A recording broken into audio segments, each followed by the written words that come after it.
Prezadas irmãs, louvado seja nosso Senhor Jesus Cristo, para sempre seja louvado, e nossa Mãe Maria Santíssima. Hoje, dia de Santo Atanásio de Alexandria, grande defensor da divindade de Cristo contra os arianos e que teve de sofrer várias vezes o exílio por causa da fé que ele defendia, a liturgia nos propõe um trecho dos Atos dos Apóstolos que fala de Estevão.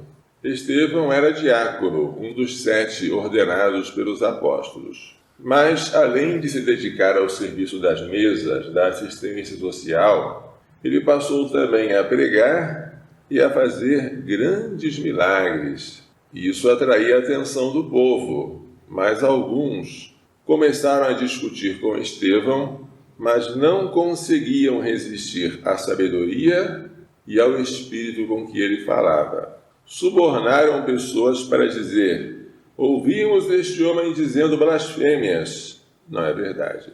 Contra Deus e contra Moisés. Assim incitaram o povo, os anciãos e os doutores da lei, que prenderam Estevão e o conduziram ao Sinédrio, o grande tribunal. Apresentaram falsas testemunhas que diziam: este homem não cessa de falar contra este lugar santo, que é o templo, e contra a lei.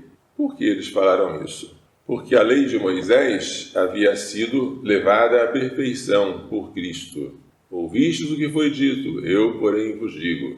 E porque o templo, que estava com pedras tão enfeitadas, Jesus previu que não ficaria dele pedra sobre pedra, porque os judeus de Jerusalém não souberam aproveitar a hora em que foram visitados pela graça.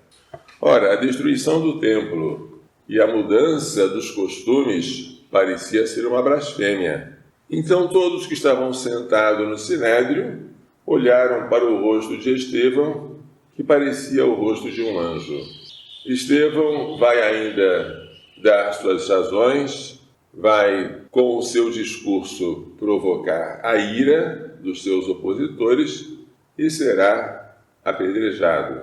Mas o apedrejamento dele vai ter um fruto especial, que é a conversão do jovem Saulo. Saulo, que concordará com o apedrejamento de Estevão, se tornará o grande São Paulo. Assim, a igreja começa com o primeiro derramamento de sangue, que é Santo Estevão. O Evangelho hoje apresenta Jesus depois de ter feito a multiplicação dos pães no deserto, depois de ter caminhado sobre o mar e ter encontrado os discípulos na barca, depois de ter ido até outra margem na cidade de Cafarnaum, encontrando-se com os judeus que perguntaram: Rabi, quando chegaste aqui? Havia uma única barca. Naquela barca só os discípulos entraram, não Jesus. Quando chegaste aqui?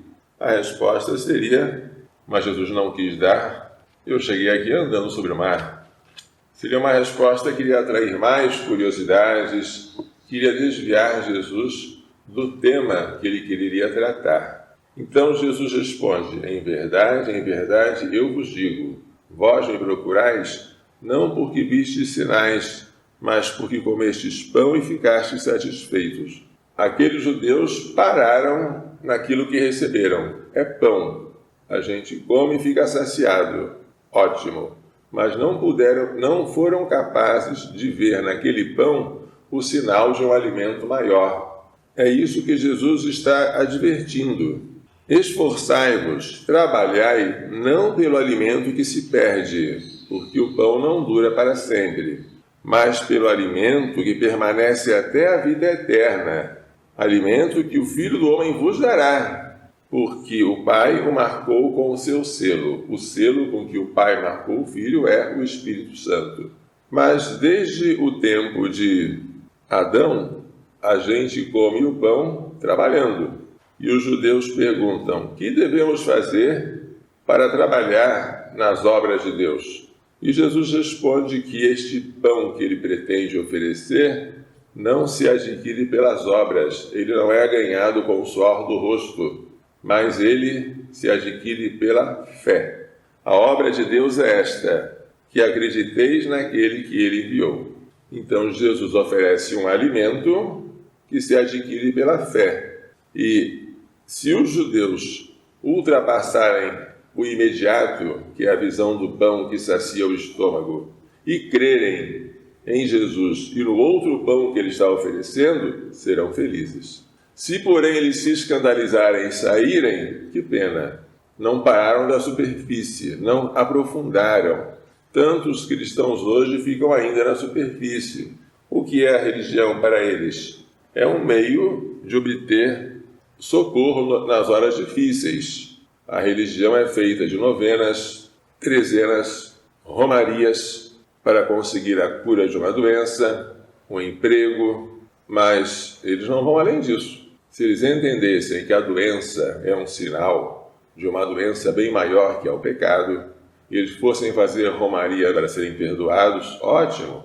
Se eles entendessem que a pobreza na qual eles caíram quando foram despedidos do emprego é um sinal da pobreza nossa quando nos afastamos de Deus, mas como eles não veem nas coisas de Deus sinais, eles perdem. Nós, que participamos da Eucaristia, temos que ver no pão e no vinho mais do que aquilo que os nossos sentidos mostram. Temos que ver nele os sinais. Sinais de quê? Sinais do corpo e do sangue de Cristo. Mas são sinais eficazes, porque eles significam e produzem aquilo que significam. Após as palavras da consagração, o pão se torna o corpo de Cristo e o vinho se torna o sangue de Cristo, oferecidos pela nossa salvação. Tanta gente morrendo pela fé. Santo Estevão, Santo Atanásio não chegou a ser martirizado, mas sofreu tanto pela fé.